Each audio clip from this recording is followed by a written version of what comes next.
Twitter has faced multiple global outages today, leaving millions unable to access the platform even yesterday. Users from the United States to India have reported issues with Down Detector logging over 41,000 complaints at its peak. Elon Musk has called it a massive cyber attack, claiming on X that it originated from IP addresses near Ukraine. Joining us now, Mukesh Chaudhary, the founder and CEO of CyberOps, and Mishi Chaudhary, a technology lawyer. Thank you very much for being with us. Mishi is also founder of sflc.in. Mukesh, let me come to you first. Is there any clarity on what caused these outages? Yes, good evening. Basically, like Darkstorm has taken the responsibility. It's a cyber group and a group of cyber attackers who deal with basically cross-border operations. They deal with heavy DDoS attacks, and it was formed in 2023. And it's a pro-Palestinian group.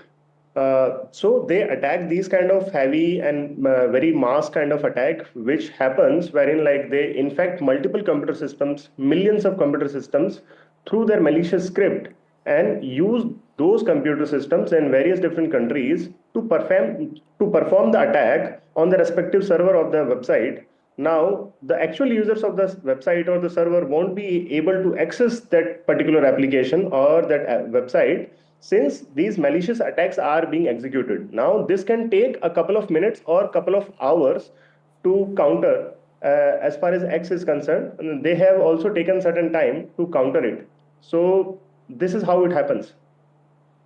Mishi, onto the larger issue, we are all consumed by Twitter. Globally, social media is linked to business very closely. How potentially, when there is a social media outage, is this an example of how business interests around the world, media interests around the world could be fundamentally disrupted because of these hacks? I think the presence of several platforms and the business's desire to use these platforms to reach its audience is definitely impacted in certain ways. Twitter or X is now a shadow of what it used to be. It doesn't have the same reach. It doesn't have the same kind of businesses present on it as it used to be prior to 2022. And people still rely on it for a variety of access, but it really depends on which platform and the reach of that particular platform, where we can say, okay, here the businesses hit particularly hard. In this particular case, there are 3 different times when we see that there is an outage. And considering the number of users plus businesses that have left Twitter or perhaps are not using it as a primary source of communication and outreach to the business, I'm not sure that a lot actually got impacted here.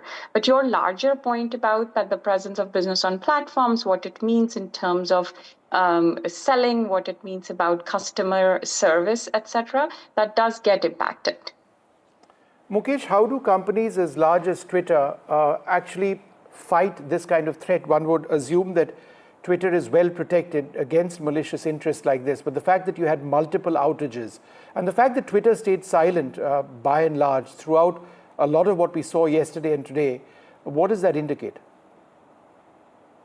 Normally, it comprises of multiple security, it comprises of cyber security compliances on regular time intervals, which large cap organization or in fact mid cap and small cap organization, they also perform compliances. Apart from compliances, they do implement firewalls like web application firewalls or hardware firewalls for their infrastructure to safeguard.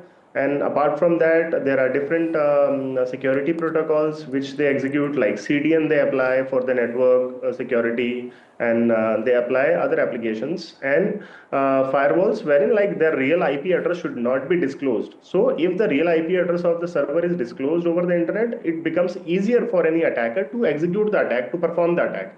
But again, there are ways, like even though whatever security you apply, there are ways to bypass those securities, and over the period of time, it is a continuous process basically.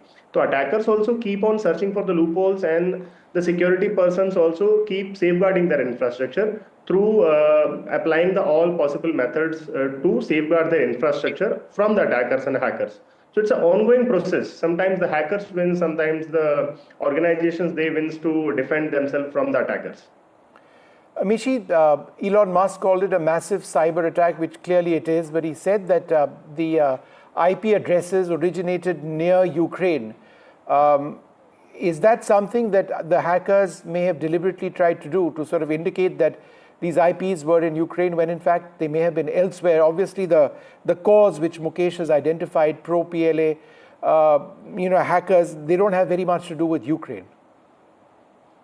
So the first thing, it is possible to obviously mask and use a variety of ways to pretend that as if the attack is coming from a particular region. That is possible, and that's easily done by a lot of teams, whether it's Killnet or Darkstorm. But in this particular case, I think Mr. Musk's conclusions without much evidence. He never provided enough evidence. And a lot of experts who work in the area were very quick to refute to the point of the fact that the various IP addresses could be traced to all around the world, including Vietnam, the US, Brazil, and other countries, etc.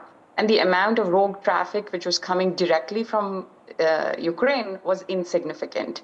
But of course, the platform is such a mouthpiece right now, and Mr. Musk uses it for making statements about geopolitics. So nobody was surprised for the fact that he was attributing it to large number of resources being deployed of something close to Ukraine, considering he's an advisor, and he's also been criticizing Ukraine's continued efforts to fight off the Russian invasion. So, but none of that is backed by evidence. All right, we'll leave it over there. I'd like to thank you both very much for joining us